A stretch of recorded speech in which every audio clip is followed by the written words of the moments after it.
property and land uses. Free market, malawak na karapatan sa pagmamay-ari, magaan ang mga limitasyon sa paggamit ng lupa.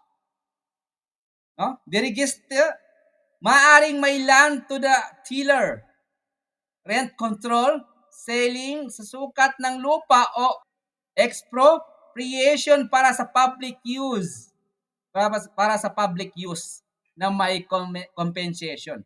Sa kontrata at komersyo po, may free market siya na kalayaan sa kontrata, maliban lang sa public policy illegality.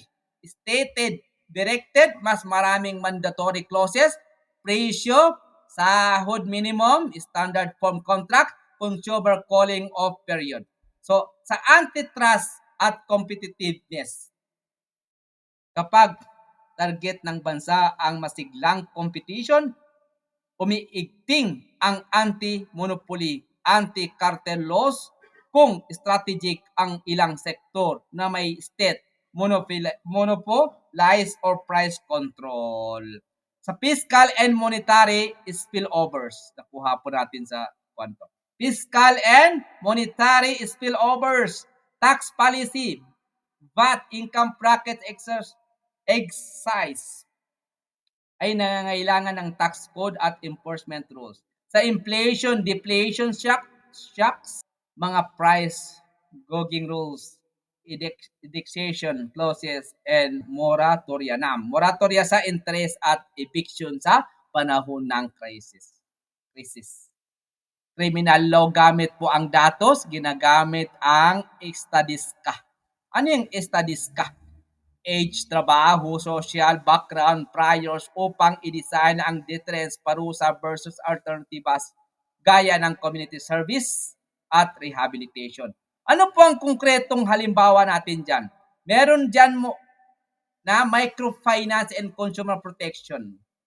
So, kulasa tol kalambi mana ya ikhwan wa akhwati para makuha natin ang division of laws kasi hindi tayo matapos-tapos dito. So, ang nilalaman po ng batas, property, kontrata, komersyo, buwis, kriminal ay nakahubog ng umiiral na policy at kondisyong pang-ekonomiya. Okay. Hindi maaring mamuhay ang kaisipang legal na hiwalay sa economics kung hindi lilikha ito ng mga panuntunang kontra-agos sa nais na kaunlaran. Gamit po ang estadistika at pananaliksik na tutukoy ang ugat ng mga suliranin. Nandyan yung krimen, kahirapan, competition at naibabagay ang parusa, remedyo at regulasyon para maging epektibo at makatarungan ang batas. Wahakada. Punta na tayo sa political science. What is political science? Ano po yung kanon wa ilmu siyasa? Ano ang ugnayan nila? Ay pinapakita po ang malalim na ugnayan ng batas at political science. Ilmu siyasa.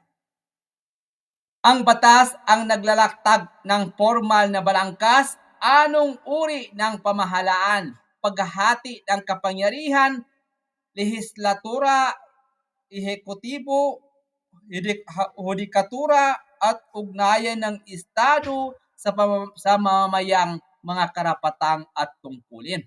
Samantala, mas malawak ang political science. Sinusuri nito ang kapangyarihan hindi lang sa teksto ng konstitusyon, kundi pati sa psikolohikal, panlipunan, etikal at ekonomikong aspeto.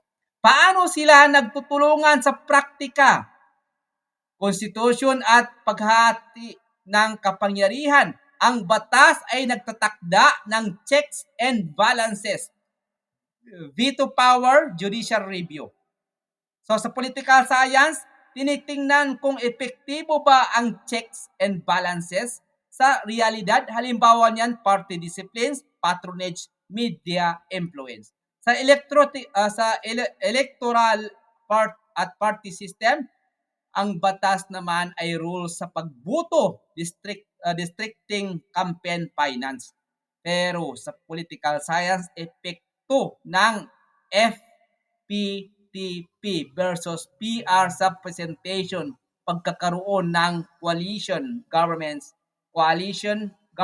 at stability. Sa public administration at sa statutory designs, ang batas po, statutory designs, batas nagtatatag ng mga ehensya, mandato at rule-making powers.